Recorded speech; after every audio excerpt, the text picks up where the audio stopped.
குடிச்சிட்டு தான் ஆல்கஹால் இது பண்ணும்போது உங்களுக்கு அதை வந்து கண்ட்ரோல் பண்ணுறதுக்கு புரோட்டீனும் ஃபேட்டும் தேவை. ஃபேட்டும் புரோட்டீனும் இருக்கிறது வந்து நான்வெஜ்ஜில் தான் இருக்குது. அது ரெண்டும் உள்ளே போச்சுன்னாக்கா அந்த ஆல்கஹாலை வந்து கொஞ்சம் மினிமைஸ் பண்ணும். மினிமைஸ் தான் அது அதனுடைய எஃபெக்டை குறைக்கிறது அது வயிற்றில் இருக்கிற சதை எல்லாத்தையும் கெடுக்கிறது அழிச்சு விடாமல் பார்த்துக்கிறதுக்கு இது போய் உள்ளே போய் கோட் பண்ணிடும். இப்போ வயிறு இப்படி இருக்குதுன்னா வயிற்று மேலே இது போய் இப்படி உட்காந்துரும். ஆல்கஹால் அது மேலே வரும்போது வயிற்றை கெடுக்காமல் அது பார்த்துக்கும். ஆல்கஹால் அப்படியே இந்த கோழி வந்து அதில் கரைஞ்சிரும். நம்முடைய நார்மல் டிஷ்யூ தப்பிச்சுக்கும். அதுக்காக தான் அதை சாப்பிட்றது.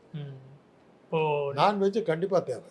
காரணம் மனசில் ஒரு நிம்மதி வேணுங்கிறதுக்காக அமைதி இல்லாத மனசுக்கு அதை குறைக்கிறதுக்கு இதை குடிக்கிறது தான் வழின்னு சொல்லிவிட்டாங்க. இன்றைக்கி என்ன தான் குடிக்கிறான்? கல்லுண்ணாமின்னு 2000 வருஷத்துக்கு முன்னாடி எழுதியிருக்காரு உள்ளவர். அப்புறம் எந்த தப்பு நம்ம செய்யலை?